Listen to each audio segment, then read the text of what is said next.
Okay. Good morning. How are you? Good morning, Courtney. How are you today? I'm good. What was your job here at Deacon Jones? My job was salesperson. Okay, and how long did you work here? I worked here 25 years. And as a female, did you find it like a disadvantage or an advantage? Um, at first it was kind of a disadvantage, but it was also a challenge that I could prove to the male customer that I had the product knowledge that it took to answer his questions. And to the female customer, I let her see that I treated her just like I did my neighbor or a good friend, and that I cared about her and I was interested in her and I wanted to make sure that her needs was met in a vehicle, that I just weren't trying to sell it to her husband, because a lot of salespeople overlook the female and ask all the questions to the husband. So I wanted to make her feel comfortable. So I overcame all of that being a female and worked out real good. And what made you get into sales? Well, I worked at the newspaper office, and we got newspapers in from all over the states, and one came in one day from California, and this young lady at the newspaper office quit her job and started selling cars. And I thought, well, I can do that. When I was young, I tagged along with my daddy to the dealerships. He had a good friend that owned a dealership that he visited quite often, and I'd be with him. And I always loved cars, so I thought, that's the thing, you know. I love cars, I can sell cars. Real estate was not my thing, it was cars. And what was your average day like? My average day was I'd drive to work, try to get there at least 20 or 30 minutes before the other salespeople did. And I would catch the sales calls that came in and try to encourage those customers to come into the dealership, talk with them real pleasant and answer their questions. And I would have the product knowledge of the inventory that we had. So if they asked me, did we have such and such a vehicle with such and such an options, I knew the inventory, so I could answer them right then without having to call them back. Because if you wait to call them back, they might already have called somewhere else and have been talked into going to that dealership. So then I would watch the lot and catch fresh ups and show them the cars and get them in. And then after you closed the vehicle, you had to get it cleaned up and you had to go fill it up with gas. Then you had to go over all the options again with the customers and switch the tags and make sure that they knew how to operate all the options on the vehicle before they left. What was most challenging for you, and how did you overcome those challenges? Most challenging was a language barrier, maybe right there at the last, but at the time I worked, we did not have much of that, but I would overcome that by showing that I cared about them and answer their questions. And another challenge was when I walked out on the lot to a customer, is to prove to the gentleman that I knew my product knowledge and to prove to his wife that I cared about her and I was more interested in answering her questions than his questions, because if she did not like me, I would not sell them a car. So I had to win her over, and most of the time I did. What type of goals did you set for yourself? My goals was always to sell the most cars, to see if I could beat each month that I had done. A lot of salespeople wanted to sell a few cars and make a lot of money because they had to work less. But I wanted to sell a lot of cars, because if I sold a lot of people, then those customers were going to send me referrals and send me other customers in.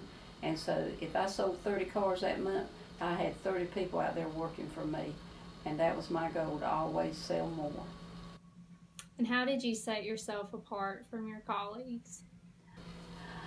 I always thought that I cared more about my customers than they did. Of course, we don't know how other people feel. I always thought that I cared more, and I was always honest with my customers. And if you be truthful and you gain their trust, you don't need anything else. Once they find out that you care about them, they're going to care about you. Main thing is to be honest. And I stayed later than most of my colleagues did. I got there earlier and I stayed later. What type of customer was most challenging? Most challenging was some of the younger customers. They would have more technology, and they had done their homework.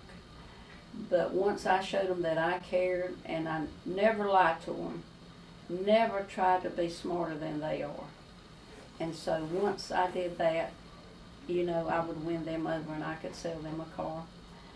So I would guess that the younger people, and that was our most challenging. How about the least challenging? Least challenging was my repeat customers and my referral customers, plus the older customers that I had never sold before, the fresh ups that was on the lot, the older customers. They were so nice to work with because they liked my style of selling, because I listened to what they wanted, and I said and I showed them how to work all the options, because I never wanted them to leave the dealership to go home not knowing how to work the lights, the radio, the windshield wipers, because that was so important for a person of their age, you know. So I really enjoyed working with the older people. What type of sales promotions did y'all use? Most of our sales promotion was rebates from the manufacturers, and then sometimes Deacon would put some kind of promotion, like if you sold so many a month, you know, or so many a week, you know, he would have promotions out there that would get us to going. What type of personal techniques did you use to sell like a vehicle? My personal techniques was just listening real good to my customers as to what they wanted. And do you mean when I'm selling or when I'm closing them? Either one. Okay, my personal techniques was to listen to that lady or listen to that gentleman to what they wanted and try my best to get the car. Never ask what color you want, because that narrows it down if you don't have that color. So I always stayed away from that, because once they tell you a certain color, then you can't change their mind. So I just wanted to know what options they wanted and what size car they wanted, what size vehicle they were interested in. And then I'd get them in, after we found a perfect vehicle, we'd get in the office, and then I would get up and I would walk out at some point to give them time to talk about the car. I'd ask them, is there anything about that car that you don't like? And if that answer was no, you know, I would excuse myself for some reason, and as I walked out, I'm tapping that gentleman on the shoulder saying, I'll be right back. That's a little personal touch. Mm-hmm. It always made him feel like that I cared, or I felt like that. And then when I'd come back in, they've had time to talk. And then I would look at her and say, don't you think you deserve this car? And of course she'd look at him and say, yes. Well, that was it. That's about all you needed, you know. You just get that price right and the vehicle right, and it was easy to close them. And you make a friend forever. And from that list of closing techniques I gave you, which ones did you find most effective? Well, there is what you call the puppy dog close. Mm-hmm. I don't know that was always the most effective. Sometimes you let the customer take the home, you take the vehicle home, you write them a permit and let them take it home. And sometimes that would sell the car, but sometimes it would lose a sale, Mm-hmm. because they'd get home and they'd drive it, they'd go out and eat, or they'd just get out and ride a while, and then they think, well, you know, the more they drove it, it's like, well, you know, I really like our old car too. I don't know if I like it this much, you know. Then they'd bring it back, well, we got to think about it.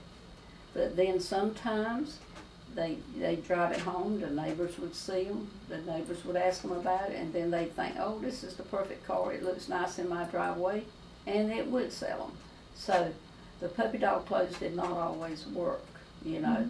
I wanted them just to drive the vehicle at the dealership, and you wanted them to buy the car that day. You tried not to show you pressure them, but you wanted them to buy it that day, because if they go home, another dealer might call them that they had talked to. So you always try to close them that day, and you say, is there any reason that I cannot sell you this car today? And if there was, then you overcome it. Mm-hmm. And lastly, what advice would you give to someone who wanted a career in sales? Well, if I had a person that wanted a career in sales and they'd ask me, I'd have to stress to them about the long hours. And on holidays you work, and on weekends you work. We did not work on Sunday. Deacon kept his dealership closed on Sunday, but we worked all holidays and we worked every Saturday. because holidays is when other people are off, and that's a good day to sell a car. So you've got to have a good spouse. If you're married, you've got to have a good spouse that's gonna be understanding. But, because it is long hours, you know, you'd be away from your family. But I enjoyed it, and it made a good living for my family. Thank you so much for your time, Grandma. You're certainly welcome, Courtney.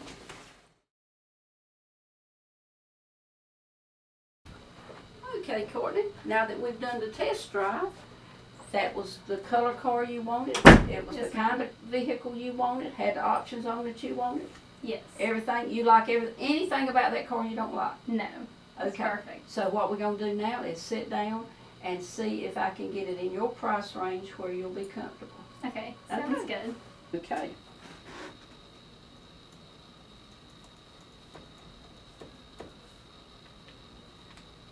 And I think you said you just want to go 48 months, right? Right. Okay. This would be your payment Mm-hmm. for 48 months, okay?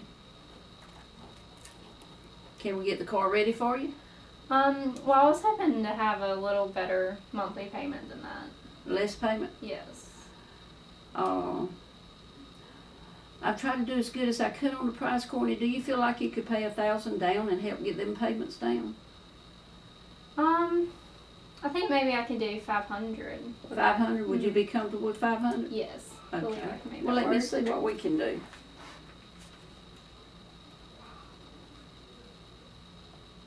You don't want one with less options. You're still stuck on this car. Right. Okay, I understand. And you look nice in this car too. Fitted you good. Okay, if you pay $500 down, 500 more Mhm. down, and we can get this price lowered a little bit, I can get you right here for 48 months. That's Can I much get the car better. cleaned up? Yes, you can. Okay, I'm gonna get it cleaned up, gassed up, switch your tags. Okay. Okay, Awesome. and I'll have the finance manager to call and transfer your insurance. Okay. You Thank you get so your much. license out. I need to make a copy of them and your insurance card. Okay.